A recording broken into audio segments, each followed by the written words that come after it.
Imagine waiting your entire life for a promise from God. Imagine believing that something wonderful will happen, yet years pass and nothing changes. The seasons come and go, people grow older, and sometimes the promise begins to feel distant and impossible. But history has shown that when God makes a promise, time does not cancel it. In fact, sometimes the longest waits lead to the greatest miracles. Today we explore the powerful story of Isaac, the child of promise. His story is one of faith, patience, obedience, and the incredible faithfulness of God. The story of Isaac begins long before he was born. It begins with a man named Abraham. Abraham was chosen by God for a very special purpose. God called Abraham to leave his homeland and travel to a new land that God would show him. Abraham obeyed and began a journey that would change the course of history. During this journey, God made a promise to Abraham that sounded almost impossible. God promised that Abraham would become the father of a great nation. His descendants would be as numerous as the stars in the sky. One night, God brought Abraham outside and told him to look up toward the heavens. The sky was filled with countless stars shining brightly across the darkness. God said to Abraham, "Look at the stars and count them if you can. So shall your descendants be." This promise was extraordinary, but there was a problem. Abraham and his wife Sarah had no children. And by the time this promise was given, Abraham and Sarah were already advanced in age. Sarah had never been able to have children, and now the possibility seemed even more impossible. Years passed. Abraham continued to believe God's promise, but the waiting became long. 10 years passed, then 15, then 20. Abraham and Sarah continued to grow older, and the promise seemed harder and harder to understand. At times, Abraham believed strongly. At other times, doubt crept into his heart. Sarah also struggled with the waiting. She wondered if perhaps the promise would never happen. Yet God's promise remained. Then one day, 3 visitors came to Abraham's tent. Abraham welcomed them with great hospitality and prepared a meal for them. During their visit, one of the visitors delivered an unexpected message. He said that within a year, Sarah would have a son. Sarah was inside the tent listening. When she heard this message, she laughed quietly to herself.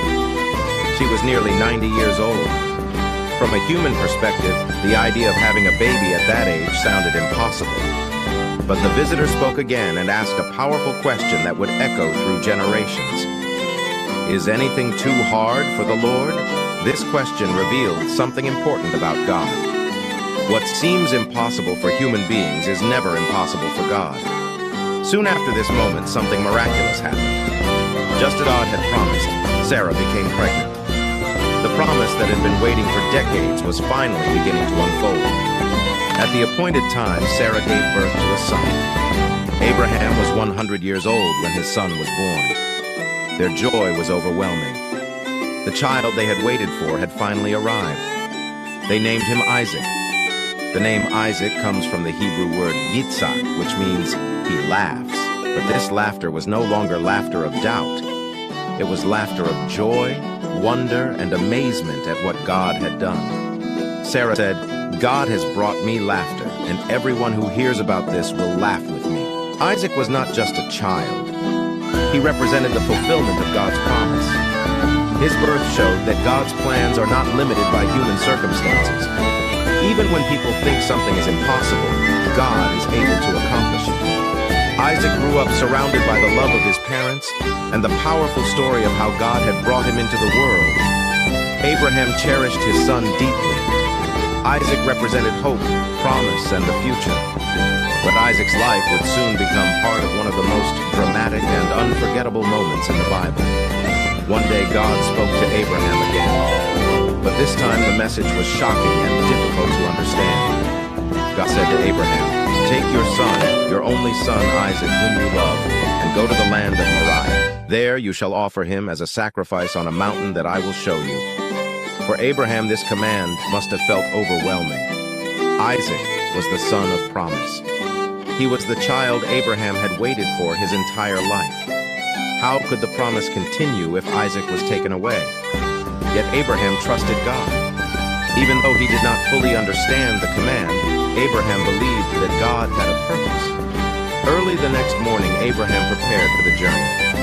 He gathered wood for the offering and took Isaac and 2 servants with him. Together they began traveling toward the mountain God had shown him. For 3 days they journeyed through the wilderness.